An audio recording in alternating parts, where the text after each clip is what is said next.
રાજકોટ મહાનગરપાલિકામાં મેયરના બાંધકામ અંગેના વિવાદની શાહી હજુ સુકાઈ નથી. ત્યાં હવે સ્થાયી સમિતિના અધ્યક્ષના બાંધકામને લઈને નવો રાજકીય વિવાદ છેડાયો છે. મહાનગરપાલિકાની ખાસ સામાન્ય સભામાં વિરોધ પક્ષ દ્વારા આ મુદ્દે સત્તાધારી પક્ષ પર ગંભીર સવાલો ઉઠાવવામાં આવ્યા હતા. પ્રાપ્ત માહિતી અનુસાર શહેરના વોર્ડ નંબર 8માં આવેલી પંચવટી સોસાયટીમાં સ્થાયી સમિતિના અધ્યક્ષ દ્વારા કરવામાં આવી રહેલા નવીન બાંધકામ સામે વિપક્ષે મોરચો માંડ્યો છે અને શાસકો પર નિયમોને નેવે મૂકવાનો સીધો આરોપ લગાવ્યો છે. આ સમગ્ર મામલે વિરોધ પક્ષ કોંગ્રેસના નગરસેવક વશરામભાઈ સાગઠિયાએ આક્ષેપ કર્યો છે કે આ બાંધકામમાં મહાનગરપાલિકાના બાંધકામ લગતા નીતિ નિયમોનો ખુલ્લેઆમ ભંગ કરવામાં આવ્યો છે. તેમના દાવા મુજબ ઇમારતની ફરતે નિયમાનુસાર ફરજિયાતપણે છોડવી પડતી ખાલી જગ્યા છોડ્યા વિના જ આખું બાંધકામ ખડકી દેવામાં આવ્યું છે.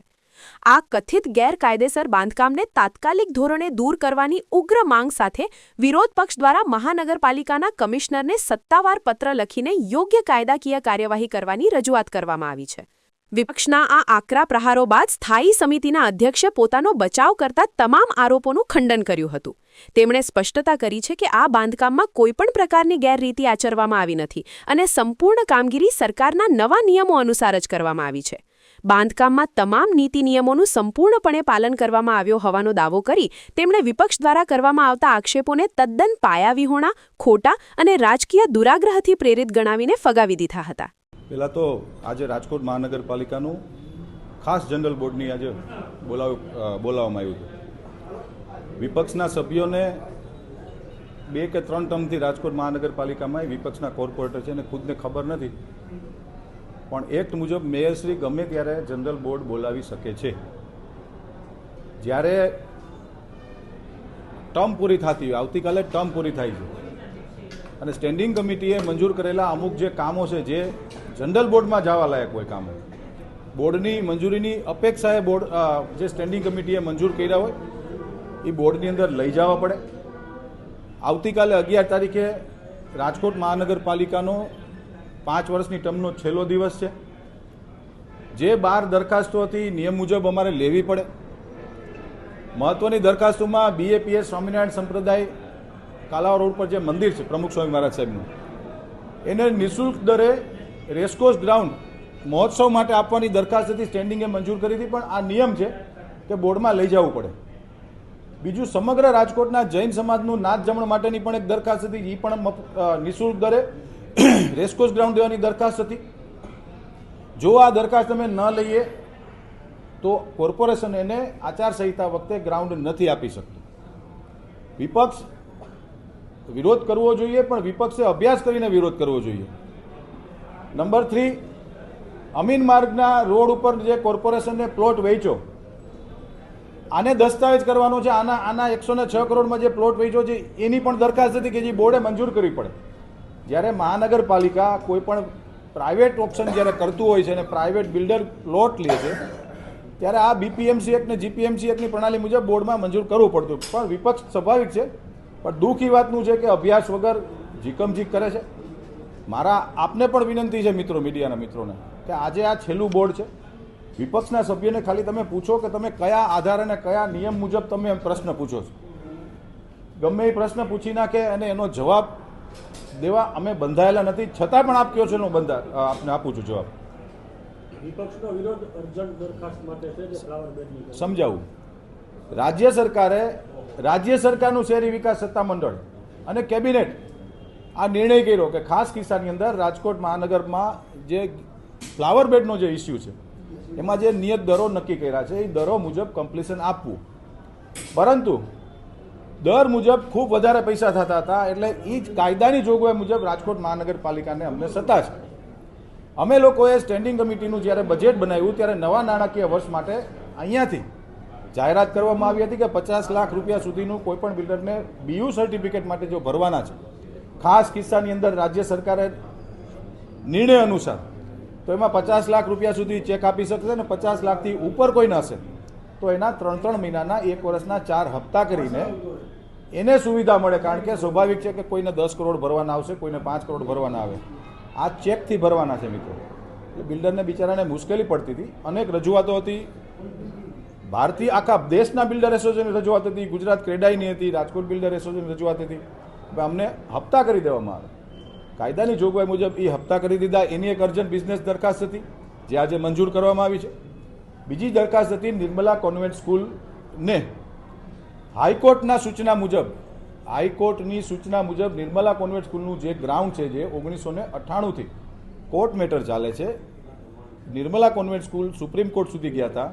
સુપ્રીમ કોર્ટે એવું કીધું કે ભાઈ રાજકોટ મહાનગરપાલિકાએ જે આ ગ્રાઉન્ડ રાજકોટ મહાનગરપાલિકા દાવો કરે છે એ ખરેખર જે હાઈકોર્ટે કીધું હતું. રાજકોટ મહાનગરપાલિકા અમે સુપ્રીમમાં ગયા હતા પણ હાઈકોર્ટે જે જજમેન્ટ આપ્યું હતું એ હાઈકોર્ટના જજમેન્ટને સુપ્રીમ કોર્ટે માન્ય રાખીને પ્લે ગ્રાઉન્ડના ઉદ્દેશનું ગ્રાઉન્ડ છે ત્યાં ક્યારેય પણ નિર્મલા કોન્વેન્ટ સ્કૂલના સંચાલકો બાંધકામ નહીં કરી શકે. માત્ર સ્કૂલના બાળકોને રમવા માટેનું જે પ્લે ગ્રાઉન્ડની દરખાસ્ત આવી હતી નિયમ મુજબ લેવી પડે. ગઈકાલે જ હાઈકોર્ટે હુકમ કર્યો છે કે રાજકોટ મહાનગરપાલિકામાં ખાસ બોર્ડની અંદર સ્પેશિયલ બોર્ડ બોલાવવું પડે તો પણ બોલાવો અને આ દરખાસ્ત મંજૂર કરી અને પ્લે ગ્રાઉન્ડમાં નિર્મલા કોન્વેન્ટ સ્કૂલને આપવામાં આવે. હાઈકોર્ટની સૂચના મુજબ પણ એક અર્જન્ટ બિઝનેસ હતી જે ગઈકાલના સ્ટેટમેન્ટ હાઈકોર્ટે જે કીધું એ મુજબ અમે અર્જન્ટ લીધી છે. કુલ 12 દરખાસ્તો એજન્ડામાં હતી અને 2 દરખાસ્તો અર્જન્ટ બિઝનેસમાં લઈને આજનું રાજકોટ મહાનગરપાલિકાનું બોર્ડ અમે પૂર્ણ કર્યું છે. મેયર શ્રી અથવા કમિશનર શ્રી અર્જન્ટ દરખાસ્ત રજૂ કરે તેવી પૂરેપૂરી શક્યતા છે. જીપીએમસી એક્ટની જોગવાઈ અનુસાર આ પ્રકરણ 2 માં કલમ L મુજબ પેટા નિયમ મુજબ કોઈ પણ અંદાજપત્રનું હોય કે ખાસ બોલાવેલ સામાન્ય સભા, આ 2 સભાઓમાં ક્યારે પણ જે દરખાસ્તો મૂકેલી છે એ સિવાયની અન્ય અર્જન્ટ દરખાસ્ત આવી શકે નહીં એવી કાયદેસરની જોગવાઈ છે. તેમ છતાં રાજકોટના અભિમાની અને 2 જવાબદાર શાસકો જ્યારે આમાં ગેરકાયદેસર રીતે કરશે તો એની સામે ન્યાયિક કાર્યવાહી કરવા માટે હું રાજકોટના મેયરને રૂબરૂ જઈ અને આ પત્ર પાઠવું છું કે આગામી દિવસમાં મારે કાર્યવાહી કરવી ત્યારે એની સમક્ષ આ પત્ર મારી પાસે હોય તો એવિડન્સ રહે. એટલે માટે રાજકોટના પ્રથમ નાગરિકને અને રાજકોટના અધ્યક્ષને હું વિનંતી કરવા જઈ રહ્યો છું આવી કોઈ પણ દરખાસ્ત આવવી જોઈએ નહીં. જે દરખાસ્ત હાલ પૂરતી કોઈ મને પાકી માહિતી નથી પરંતુ જાણવા મળ્યા મુજબ પ્રેસના માધ્યમથી જાણવા મળ્યા મુજબ કોઈ બિલ્ડરોને ખટાવવા માટેની દરખાસ્ત છે એવું જાણવા મળ્યું છે. તમે એમ કીધું કે મેયરને ફસાવવામાં હા એ બની શકે છે કારણ કે રાજકોટના અંદરના ભાજપના જે અત્યારે કહેવાય ને શબ્દ ન નીકળે એવા અંદરોઅંદરની લડાઈ થઈ રહી છે. એ લડાઈમાં રાજકોટના મેયર આનું ફરીવાર એકવાર હાથો ન બને એના માટે રાજકોટના મેયરને હું ચેતવવા પણ જઈ રહ્યો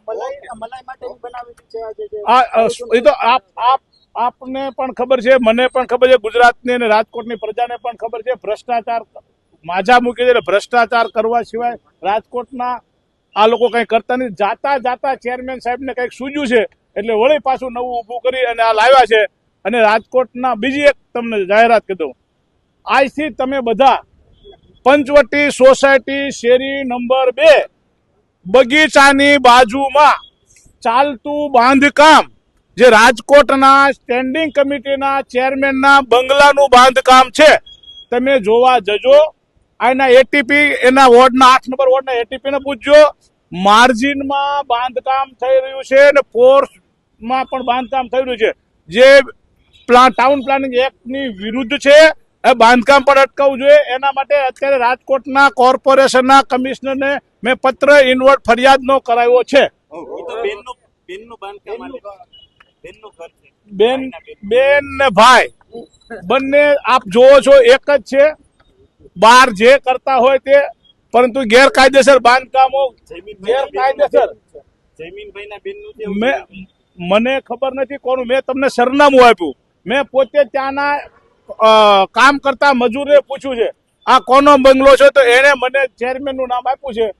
એને બેનનું હોય, ભાઈનું હોય, કાકાનું હોય મને ખબર નથી પણ ગેરકાયદેસર બાંધકામ ચાલુ છે એ આપ જઈને જોઈ શકો છો. ગુજરાતની પ્રજાને તમને વિનંતી બી આ જોડી કરું છું. ગુજરાત અરે રાજકોટ મહાનગરપાલિકાના સ્ટેન્ડિંગ ચેરમેન એના મજૂરે મને કીધું છે કે જયમીનભાઈ નું ચાલુ છે. હવે આપ જઈને રૂબરૂ જયમીનભાઈ ને પૂછો એના બેન નું હોય તો શું એમના બેન નું માની લો એના બેન ના નામે છે તો શું ગેરકાયદેસર બાંધકામ કરવાની મંજૂરી છે? શું માર્જિનમાં ચણવાની મંજૂરી છે? શું કોર્સ વિસ્તારમાં ચણવાની મંજૂરી છે? એટલે રાજકોટના સ્ટેન્ડિંગ ચેરમેન ને મેયર બધા આવું કરે છે એ રાજકોટની ને ગુજરાતની પ્રજા જાણે એવી મારી વિનંતી.